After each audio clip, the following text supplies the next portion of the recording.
Oke teman-teman, jadi di hari ini, tepatnya di hari Senin tanggal 29 April. Nah, di sini saya akan memberikan cara kerja di peternakan sapi, apa yang harus dilakukan saat di lokasi, dan apa saja yang harus diketahui untuk pekerjanya. Nah, jadi ini akan saya bahas pada hari ini ya, tepatnya di jam setengah satu. Ini akan saya bahas lagi.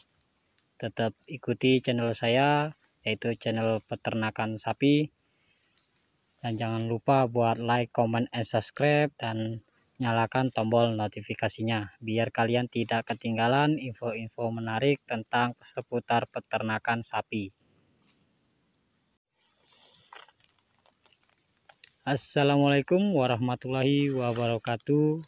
Kembali lagi bersama channel kesayangan kita, yaitu channel peternakan sapi. Nah, hari ini saya akan memberikan cara kerja di peternakan sapi seperti video yang kemarin.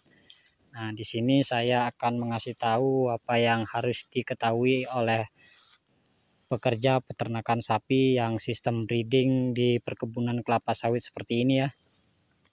Nah, jadi di hari ini saya akan bahas lagi.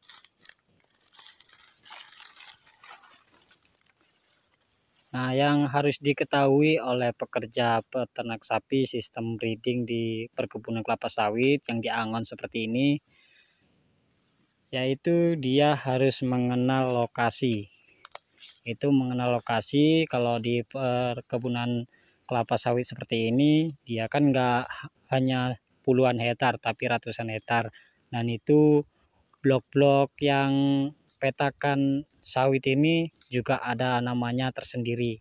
Nah, jadi kita harus mengetahui satu persatu nama-nama yang harus diangoni sapi ini.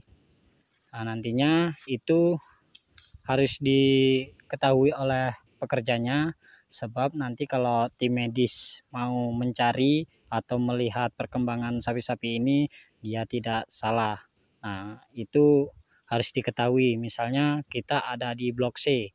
Nah, itu harus kita tahu saat ditanya ada di mana pekerja sekarang. Nah, kita harus jawab di blok C. Nah, nanti kalau dia ada di rumah menuju ke arah kita, dia tidak susah-susah lagi mencari, tapi langsung ke tempat sapi-sapi ini di Angon.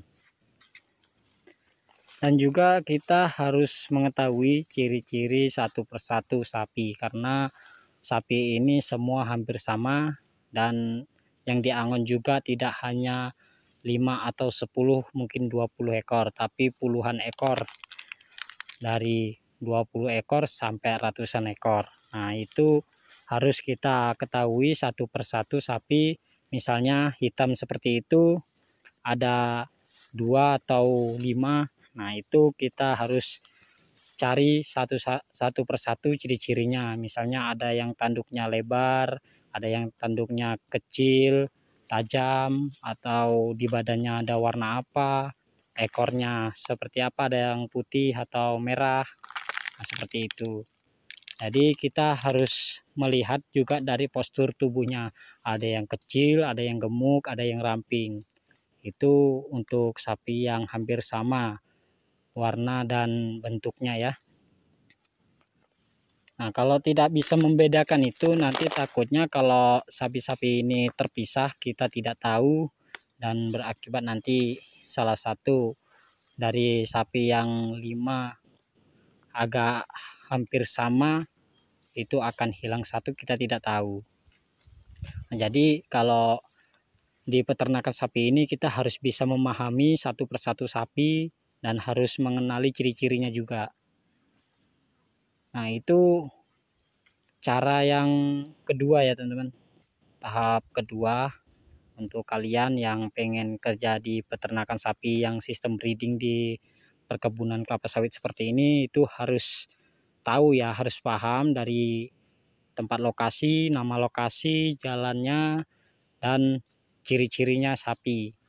Dari yang kecil, yang masih dere, yang sudah indukan ataupun yang pejantan yang sudah besar. Nah, itu kebanyakan hampir sama. Dan kita juga harus tahu sifat-sifat sapi itu seperti apa, dan arah-arahnya dia mau kemana itu harus kita pahami. Dan kalau kita pahami pengangonan di perkebunan kelapa sawit seperti ini, kita mudah untuk mengendalikan sapi-sapi ini. Misalnya sapi ini tadi dari sana, nah dia ke sini. Nah, kalau kita tidak tahu caranya melihat arah sapi ini mau kemana, nanti berakibat kita susah sendiri. Nah, seperti ini sapi itu kan ada yang arah ke sana. Nah, di sana ada teman saya. Nah, sedangkan yang kelompok satunya ada di sebelah sini.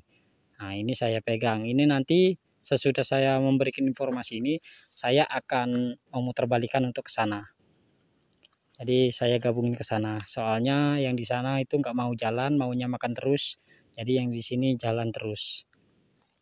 Nah, jadi kalau yang sebelah sini itu sapi silangan, yang balinya dikit. Nah, yang di sebelah sana itu khusus sapi Bali semua. Jadi kalau sapi Bali itu mengutamakan makan. Nah, jadi kita harus tahu karakter sapi itu yang kayak gimana. Nah, itu harus kita pahami semuanya. Nah, untuk informasi cara pengenalan lokasi dengan ciri-ciri sapi dan watak-watak sapi itu bagaimana, cukup sampai di sini. Saya akan lanjutkan di video selanjutnya. Nah, untuk saat ini saya sedang sibuk karena sapi-sapi ini terpisah lumayan jauh, ya, jadinya lumayan susah untuk mengendalikan sapi-sapi ini kalau berjarak sangat jauh seperti ini. Oke teman-teman, jadi jangan lupa buat like, comment, and subscribe, dan jangan lupa juga nyalakan tombol notifikasinya jika video ini sangat bermanfaat buat kalian. Dan kalau kalian ingin bertanya tentang seputaran sapi, caranya bagaimana, apa ada cara lain, nah itu kalian bisa tag video saya dan berkomentar untuk penjelasan selanjutnya yang seperti apa. Nanti saya akan bikinkan videonya.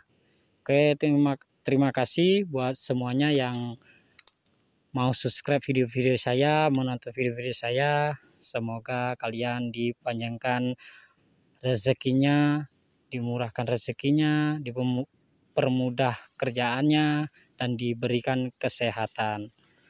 Oke teman-teman, saya akhiri. Wabillahi taufiq walhidayah. Wassalamualaikum warahmatullahi wabarakatuh. Are you coming with me? Tell me something you've always wanted to do.